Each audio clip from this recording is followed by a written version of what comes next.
오늘 저를 한번 따라 하시겠습니까? 가슴에 한번 손을 딱 얹어 보세요. 자신에게 한번 물어봅니다. 너는 무리이냐 제자이냐? 시작. 너는 예수의 팬이냐 예수의 제자냐? 시작. 아멘. 예수 믿은 성도들은 하나님의 자녀일 뿐만 아니라 예수님의 제자가 됩니다. 지금 우리가 우리 스스로에게 자문한 이 물음은 하나님 나라 가기 전까지 우리가 기도하고 또 계속해서 점검해야 될 제목이 됩니다. 예수님의 팬이 천국 가는 것이 아니고 예수의 제자가 가는 것입니다. 우리 성결교회를 대표하는 복음의 4가지 칼라가 있는데 그것은 중생, 성결, 신유, 재림입니다. 예수 믿고 거듭나는 것, 성령의 능력으로 성결한 제자의 삶을 사는 것, 그리고 예수님의 은혜로 병이 고쳐지는 것, 그리고 예수님이 우리를 건지시러 다시 오신다는 것이 우리의 전도 표제가 됩니다. 어떤 선배 목사님이 성결교회는 구조적으로 10,000명 넘는 교회가 될 수 없어 얘기하는 것을 들었습니다.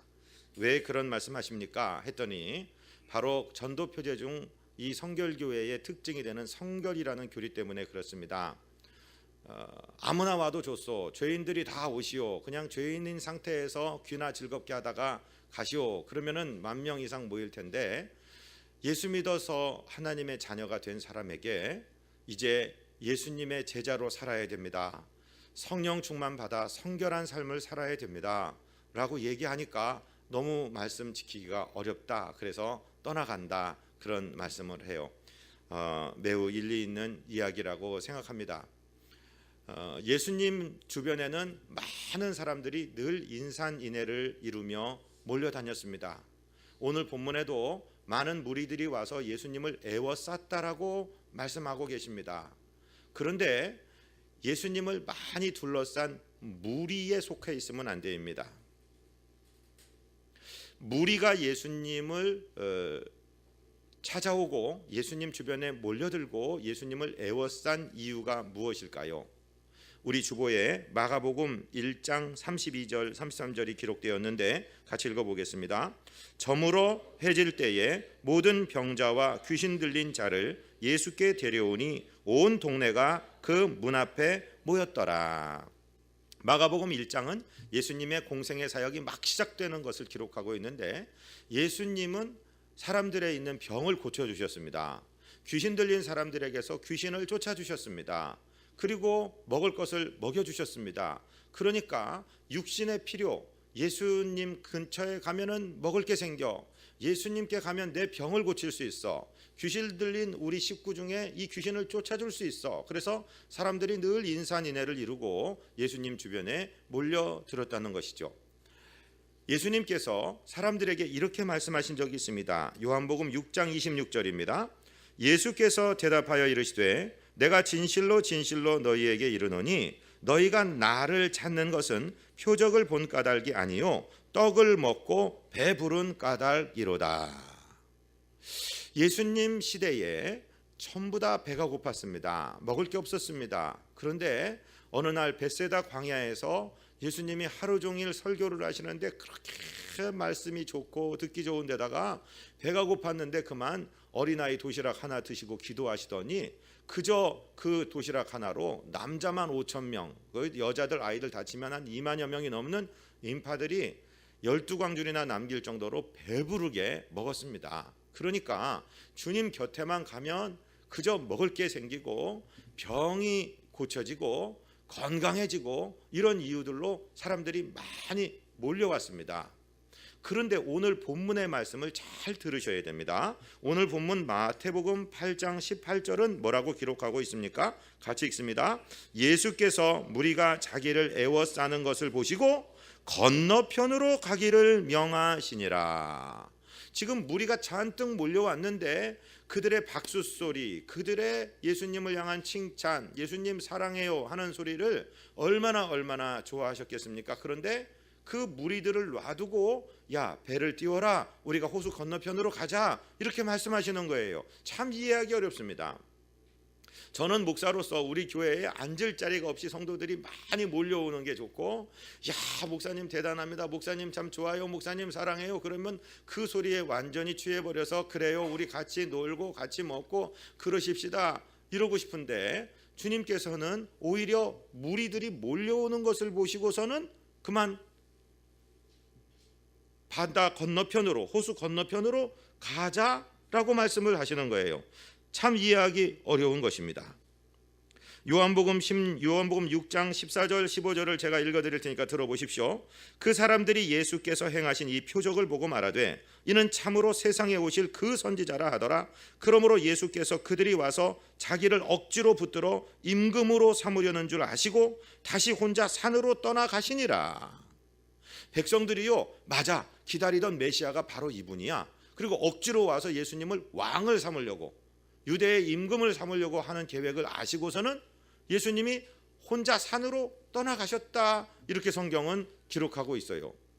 아니, 사람이 많이 모이는 게 좋지, 사람이 많이 모여서 같이 말씀 듣고 예배하는 게 뭐가 싫다는 것이지 하는데, 주님의 마음은 어디에 있었냐? 예수님은 나는 섬김을 받으려 온 것이 아니라 섬기러 왔고, 나는 내 몸을 모든 사람을 위한 대속물로 내어주려 왔다, 즉 십자가 지러 오셨다. 이것이 주님의 기본 사명이라는 사실을 알고 계셨습니다. 사람들이 억지로 예수님을 왕을 삼으신다면 어떻게 왕이 되신 분이 십자가를 지실 수 있겠습니까? 그래서 예수님은 그 무리를 떠나서 따로 산에 가셨다라고 본문은 기록하고 있습니다. 예수님은 무리에 대해서 매우 민망히 여기는, 불쌍히 여기는 마음이 있었고 무리를 사랑했습니다. 그러나 무리의 박수소리, 그 인기에 자신을 놓치지 않았습니다. 자신을 의탁하지 않았습니다. 저와 여러분, 교회에 오는 많은 사람들이 각기 다른 목적을 가지고 옵니다. 나는 몸이 약하니까 예수 믿고 병 좀 고쳐봐야 되겠어. 나는 가난하니까 찬송가에도 보니까 빈궁한 삶이 부해진다고 했는데 나 예수 믿어서 부자 좀 돼야 되겠어. 우리 집에는 그저 귀신 들린 식구가 하나 있는데 이 식구의 귀신을 쫓아야 되겠어. 각기 어떤 예수님이 아닌 다른 목적을 가지고 왔다면 저와 여러분은 무리입니다. 그것도 물론 신앙은 신앙입니다. 그런데 그 신앙을 젖먹이의 신앙, 어린아이의 신앙이라고 얘기하고, 예수님을 따르는 목적이 바로 세워진 사람이 예수님의 제자다, 성숙한 신앙인이다, 장성한 성도다, 이렇게 얘기를 합니다. 여러분, 교회를 한번 생각해 보세요. 교회가 100명이 모이는 교회가 있고 1000명이 모이는 교회가 있습니다. 그런데 1000명이 모이는 교회 안에 이 어린아이의 신앙을 가진 사람이 950명입니다. 그저 좋은 목회적인 서비스를 받아야 되고, 차가 운행돼야 되고, 주차하기가 편해야 되고, 그저 나한테 일 시키면 안 되고, 목사님의 설교가 내 귀에 쏙쏙 들어오고 내 마음을 편안하게 해줘야 돼, 이런 목적으로 오시는 분이 950명이고, 나는 어떤 고통이 임하더라도, 내가 어떤 손해를 보더라도 나는 예수님 따라가겠습니다 하는 사람이 50명이고, 한 교회는 100명인데 그 100명의 성도 중에 다른 목적을 가지고 저 육신적인 필요를 채우기 위해서 온 분이 2분이고 98명이 전부 예수의 제자다. 다시 말하면 지금 우리나라가 만약에 공산주의에 의해서 적화통일이 되고 그 사람들이 예수 믿는 사람을 다 죽이겠다, 지금 예수 믿는 걸 알면 이북 땅에서는 전부 수용소에 들어가고 죽음을 당합니다. 그런 시대가 오고 너 예수 믿겠냐 죽겠냐라고 물어볼 때 여기 예수의 사진에다가 침을 뱉고 가라, 그러면 네가 그 신앙을 입증하는 것이다, 신앙이 없는 것을 입증하신다 할 때 950명이 침 뱉고 50명 남아있는 교회하고 2명이 침 뱉고 98명이 죽겠습니다 하고 있는 교회하고 어느 교회가 더 크겠냐, 이 말씀입니다. 쌀이 한 가마니 있는데요, 거기 쭉정이가 95%고 5%가 알곡이라고 치고, 여기 쌀이 한 말이 있는데 거기 한 말 중에 1, 2% 쌀 겨가 있고 나머지가 알곡이다 한다면 어떤 것이 더 큽니까? 가마니가 큽니까? 말이 큽니까? 말이 큽니다. 알곡이 되는 주의 제자가 되는 성도들이 우리 모두 되시기를 주님 이름으로 축복드립니다. 우리 교회는 작은 교회입니다. 일할 것이 참 많습니다. 주방에서 부르기도 많이 하고 무슨 선교회에도 가입이 돼야 되고 여러 할 일이 많은 교회입니다. 정말 제자들이 남아 계시고 찾아오신 줄로 믿습니다. 제자들 되시기를 주님 이름으로 부탁드립니다. 대한민국 교회가 지금 세상에 손가락질 당하고 1200만 성도 1000만 성도 하면서 세상에 손가락질을 당하는 이유가 무엇입니까? 제자가 아니라 무리가 많았기 때문입니다. 주님을 따르는 무리의 선에서 넘어서서 주의 제자가 되어야 될 줄로 믿습니다. 두 번째는 주님을 따르는 사람 중에 조금 성숙한 종교적인 이유를 가진 사람들이 있습니다. 오늘 본문 19절을 읽겠습니다. 19절 말씀입니다. 한 서기관이 나와 예수께 아뢰되 선생님이여 어디로 가시든지 저는 따르리이다. 아멘. 참 놀라운 얘기입니다. 우리가 서기관이라는 단어가 무슨 뜻인지를 먼저 아셔야 됩니다. 서기관은 공무원 서기관이 있죠. 학교에 반장 있고 서기가 있고 어떤 조직에도 서기가 있잖아요. 서기는 회의록을 작성하는 사람을 서기라고 얘기하는데 이 성경에 나온 서기관은 그런 서기가 아닙니다. 이때 당시에는 아직 인쇄술이나 종이나 이런 것들이 발견되고 발명되기 전입니다. 그래서 서기관이 하는 일은 무엇이냐면 하나님의 말씀, 즉 토라라고 얘기하는 지금 우리 성경 창세기, 출애굽기, 레위기, 민수기, 신명기 이 5권의 책을 파피루스 또는 양피지에다가 받아 적는 사람입니다. 인쇄하듯이 거기는 절대 오자가 날 수가 없습니다. 철저하게 하나님의 말씀을 인쇄하듯이 받아 적는 사람이 서기관입니다. 그러니까 하나님의 말씀을 아침부터 저녁까지 하루 종일 평생 동안 붙들었으니까 얼마나 율법에 대해서 잘 알겠어요. 그래서 서기관이라는 단어의 동의어가 성경에 있는데 율법사, 율법을 가르치는 선생, 이게 서기관이라는 말하고 율법사는 동의어입니다. 이 서기관의 직능은 무엇이냐면 하나님의 말씀을 필사할 뿐만 아니라 이 말씀을 백성에게 가르치고 백성이 그 말씀을 지키는지 아니 지키는지 감독하고 질책하고 하는 사람이 바로 서기관입니다. 지금도 유대 이스라엘에 가면 이 서기관들이 있고 그 기능을 하는 랍비들이 있고 또 이슬람이라는 종교에 보면 종교 선생들이 있어서 채찍을 들고 다니면서 여자들의 그 부르카 바깥으로 머리카락이 나오면 몽둥이로 팹니다. 살이 드러나면 그냥 막 때립니다.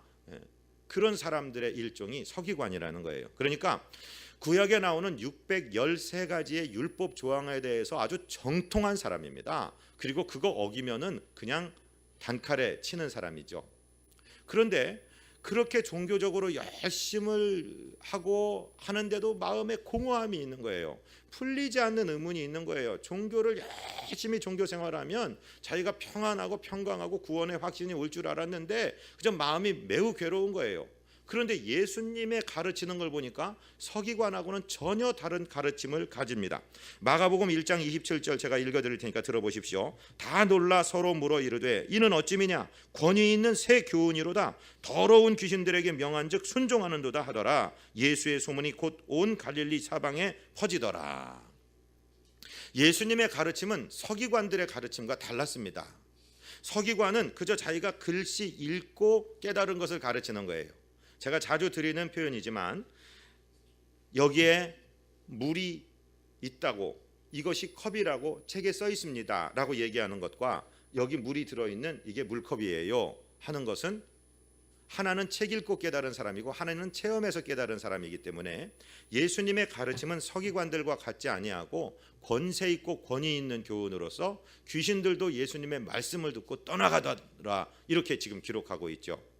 그리고 서기관이 가만히 들어보니까 예수님을 공박하고 예수님의 논리를 무너뜨리려는 많은 서기관과 바리새인들이 예수님께 결투를 신청하고 질문을 함으로써 예수님을 무너뜨리려고 하는데 그때마다 예수 그리스도께서 하나님의 말씀으로 지혜로 말씀을 풀어주셨어요.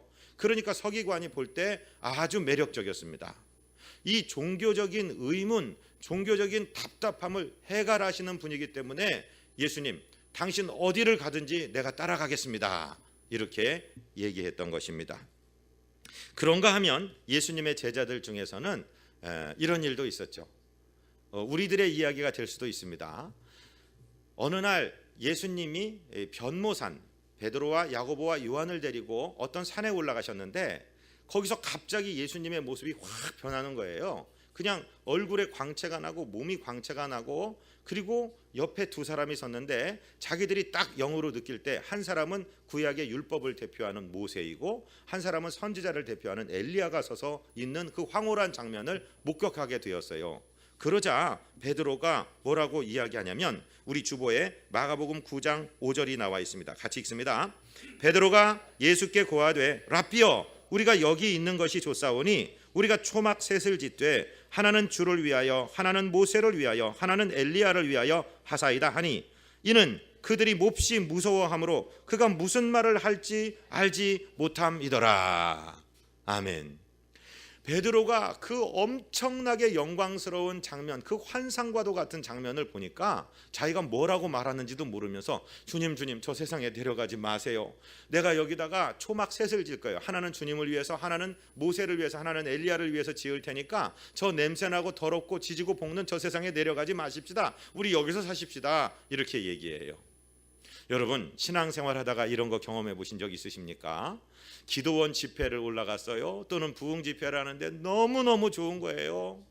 기도하다가 하나님이 환상을 보여주시고 내 몸이 둥둥 떠다니는 것 같고 내 입에서 내가 배우지 않은 언어가 막 나오고 그러면은요, 그게 얼마나 황홀하고 좋은지, 저 직장에서 빚쟁이 따라오고 상사가 구박하고 저 학교에 가면 선생님이 숙제 해왔냐 안 해왔냐 하고 막 경쟁해야 되고 이런 세상에 가기 싫고 그냥 거기서만 살았으면 좋겠다, 이런 생각 하신 적 있습니까? 저는 많이 있습니다. 그래서 그냥 거기 있자. 우리는 이 풀밭에서 자도 되니까 초막으로 걷다가 집을 3개 져드릴 테니까 주님 내려가지 말고 사십시다. 근데 주님이 그래 그러자 그러고 허락하시나요? 주님은 그렇지 않아요. 바로 벙어리 귀신 들린 아들의 아버지가 그 아들을 데리고 온 현장으로 내려가십니다. 여러분, 기독교는 피안의 종교가 아닙니다. 은둔의 종교가 아닙니다. 기독교는 저 산에 봉고차 타고 올라가서 우리끼리 이상형 이루고 살자, 그런 종교가 아닙니다. 기독교는 냄새 있고 문제 있고 복잡한 세상 속에 들어와서 이 어두운 풍랑이는 바다 같은 곳에서 등대의 사명, 빛의 사명, 소금의 사명을 감당해야 될 것입니다. 그것이 주님의 가르치심입니다. 여러분, 어떤 피안의 세계로 도망가는 은둔주의 신앙을 버리시기를 주님 이름으로 축복드립니다. 20, 30년 전에 우리 주부들에게 이 세미나 신드롬이라는 게 있었어요. 집에 가면은 매일 남편 밥 차려줘야죠, 설거지해야죠, 이 지긋지긋한 살림 해야죠. 그냥, 그런데 세미나를 열면은 어떤 수양관 같은 데 가면은요, 그저 강의 듣다가 시간 되면 밥 드세요 그러면 다 식당에 가서 그저 트레이 들고 가서 밥 먹고 또 귀한 말씀 듣고 기도하다가 막 좋은 찬양도 하고 얼마나 좋아요. 그러니까 세미나가 유행이 돼서 그냥 주중에는 다 세미나에 가 있는 그런 시절도 있었단 말씀입니다. 세미나가 필요 없다는 얘기가 아닙니다. 굉장히 필요한 것입니다. 부흥에 굉장히 필요한 것입니다. 황홀한 주님의 성령의 터치를 받고 정말 그 신비스러운 체험을 하는 것 매우 중요합니다. 그런데 그것은 끝이 아닙니다. 저와 여러분은 늘 놀이동산에서 살 수는 없습니다. 우리의 삶이 있는 현장으로 돌아와야 되는 것이지요. 주님을 따르는 문제도 그렇습니다. 모든 것을 다 팽개치고 어떤 신비한 체험만을 추구하면서 그렇게 달려가는 것이 제자의 길이 아니라 하는 것입니다. 그런가 하면 제자 중에서는 또 이런 일도 있었죠. 오늘 주보에 마태복음 20장 20절로 21절이 있습니다. 같이 읽습니다. 그때에 세베대의 아들의 어머니가 그 아들들을 데리고 예수께 와서 절하며 무엇을 구하니 예수께서 이르시되 무엇을 원하느냐 이르되 나의 이 두 아들을 주의 나라에서 하나는 주의 우편에 하나는 주의 좌편에 앉게 명하소서. 성경에 나타나는 최초의 치맛바람이라는 것이죠. 예수님의 제자가 12명인데 그 중에 두 사람이 형제들이 있었어요.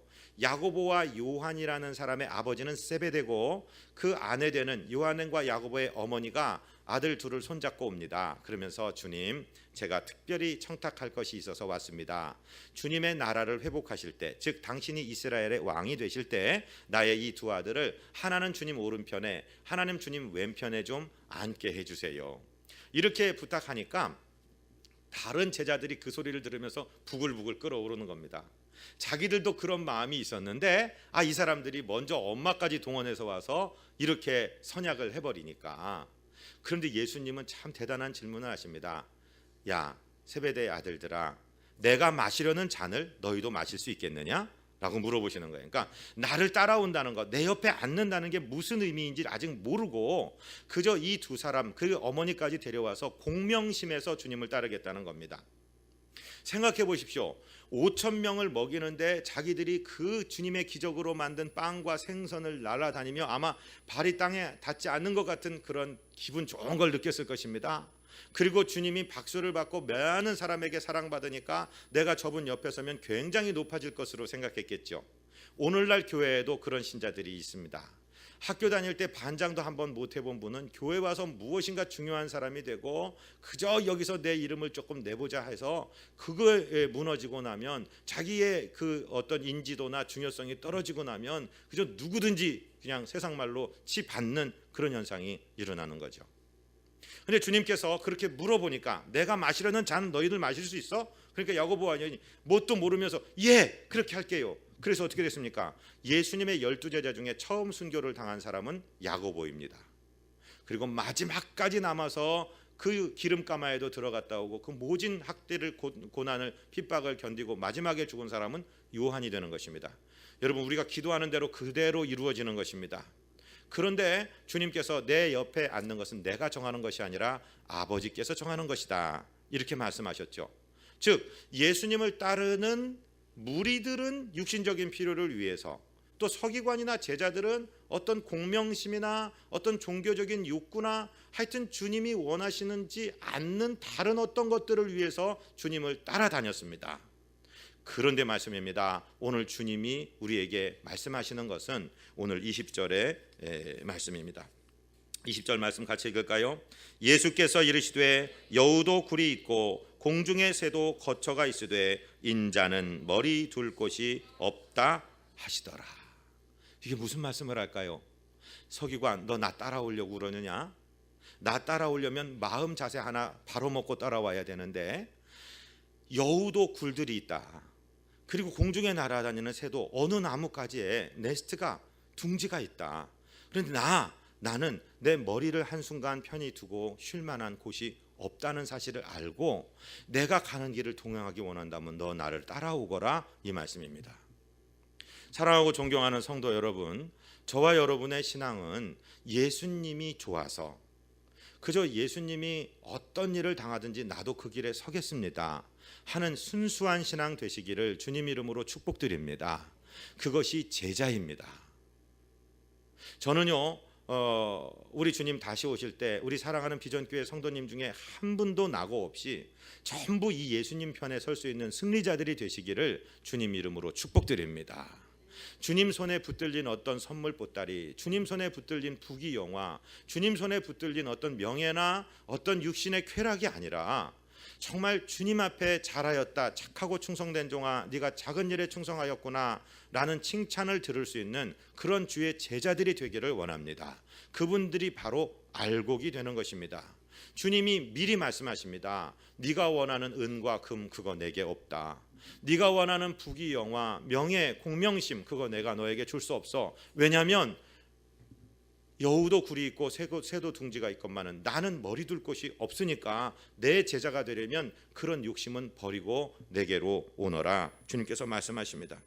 예수님께서 처음에는 병을 고쳐주시고 기적을 행해주시고 막 하다가 어느 순간에 뭐라고 말씀하시냐면 내가 잠시 후에 십자가를 지게 될 거야. 예루살렘에 올라가서 내가 제사장들과 서기관들과 바리새인의 공격을 받고 내가 십자가 지게 될 거야.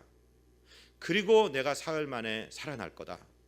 내가 내 몸을 너희들을 위한 양식으로 줄 텐데 내 살을 먹고 내 피를 마시는 사람이 진짜 내 제자가 될 것이다. 그것은 진짜로 살을 먹고 피를 마시라는 게 아니라 예수님의 십자가를 정확하게 깨닫고 그 십자가의 길 나도 가겠습니다 하는 사람이 내 제자가 될 것이다 라고 말씀하신 것인데 제자들이 막 떠나가기 시작합니다. 예수님의 주변에 모였던 무리들이 막 떠나가기 시작합니다. 그러자 예수님이 12제자에게 묻습니다. 너희들도 가려느냐? 그럴 때 베드로가 이렇게 대답합니다. 요한복음 6장 68절입니다. 같이 읽습니다. 시몬 베드로가 대답하되 주여 영생의 말씀이 주께 있사오니 우리가 누구에게로 가오리이까. 아멘. 오늘 우리가 이 고백을 할 수 있다면 저와 여러분은 참 제자가 되는 줄로 믿으시기를 바랍니다.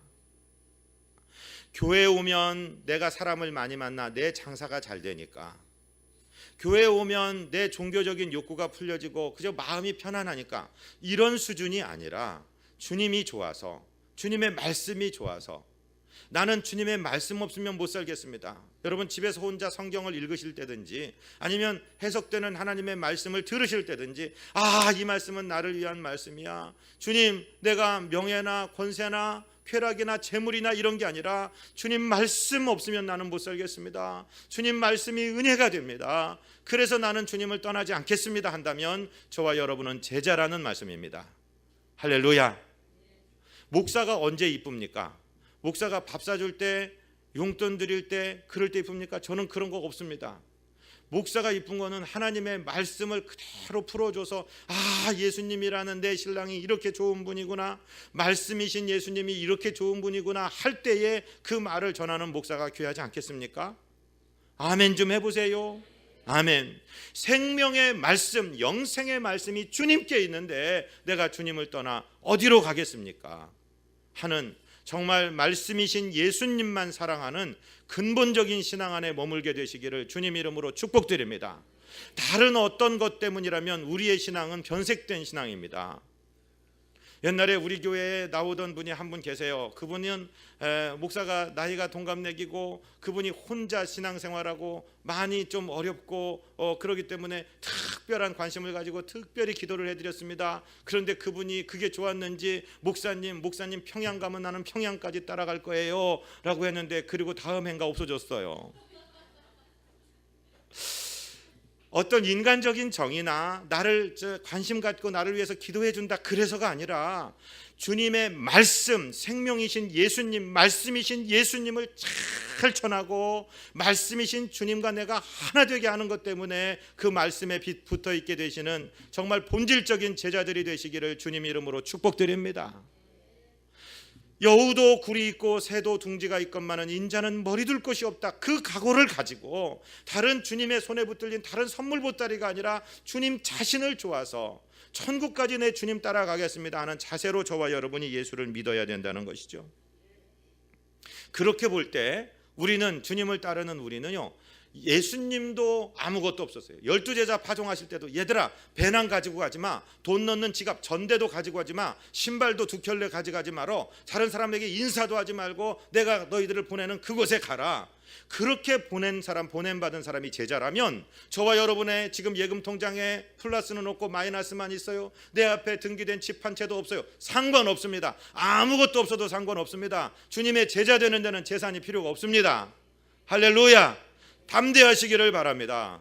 주님께 붙어 있으면 사람들이 우리를 향해서 속이는 자 같으나 참되고 무명한 자 같으나 유명한 자요 죽은 자 같으나 보라 우리가 살아있고 징계를 받는 자 같으나 죽임을 당하지 아니하고 근심하는 자 같으나 항상 기뻐하고 가난한 자 같으나 많은 사람을 부유하게 하고 아무것도 없는 자와 같으나 모든 것을 가진 자로다 라고 사람들이 평가해 줄 줄로 믿습니다. 여러분, 우리의 주머니에 있는 재산 가지고 일하는 것 아닙니다. 우리의 인기 가지고 일하는 것 아닙니다. 예수님 가지고 일하는 것입니다. 그러니까 오늘 아무것도 없어도 걱정하지 마시기를 바랍니다.